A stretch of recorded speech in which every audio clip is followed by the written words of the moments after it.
kembali lagi bersama saya Noviani dengan NPM 224111022. Pada pertemuan kali ini kita akan membahas mengenai bentuk-bentuk kerjasama dalam kegiatan bisnis. Pengertian dari kerjasama. Apa itu kerjasama? Kerjasama adalah suatu usaha bersama antara individu atau kelompok sosial untuk mencapai tujuan bersama. Kerjasama berawal dari kesamaan orientasi. Nah, kemudian di sini ada manfaat dari kerjasama. Yang pertama yaitu pekerjaan menjadi lebih selesai atau dalam tim.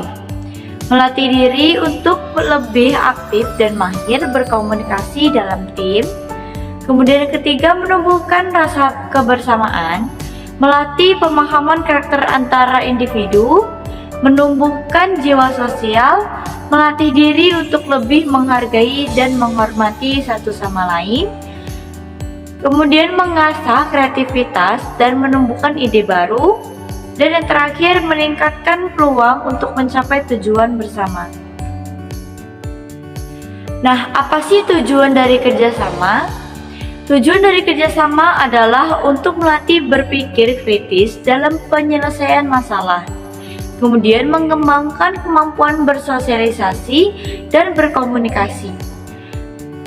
Selanjutnya yaitu meningkatkan rasa percaya diri dan menumbuhkan sikap saling memahami antar individu atau dalam kelompok. Nah, di sini kita masuk ke topiknya, yaitu ada 5 bentuk kerjasama berdasarkan kepentingannya, yaitu ada kerukunan. Bentuk kerjasama ini berbentuk gotong royong dan tolong menolong antar individu. Kemudian ada bargaining atau yaitu bentuk kerjasama ini merupakan perjanjian pertukaran barang atau jasa antara dua organisasi atau lebih. Kemudian ada kooptasi. Bentuk kerjasama ini merupakan proses penerimaan hal-hal baru dalam kepemimpinan dan pelaksanaan politik dalam suatu organisasi agar menjadi lebih seimbang. Kemudian yang keempat yaitu ada koalisi. Bentuk kerjasama ini merupakan perpaduan antara dua organisasi atau lebih yang mempunyai tujuan yang sama. Kemudian ada joint venture. Bentuk kerjasama ini menjadi dalam proyek-proyek besar untuk menyukseskan suatu tujuan yang membutuhkan kerjasama dari berbagai pihak dengan latar belakang yang berbeda. Selanjutnya yaitu ada kerjasama berdasarkan urgensinya. Yang pertama ada spontan. Kerjasama spontan ialah bentuk kerjasama yang dilakukan tanpa direncanakan terlebih dahulu dan tanpa pamrih. Misalnya, pada saat guru meminta para siswa berkelompok dengan teman sebangku. Kemudian yang B itu secara langsung. Kerjasama langsung merupakan bentuk kerjasama yang telah diarahkan atau diperhatikan sebelumnya oleh atasan.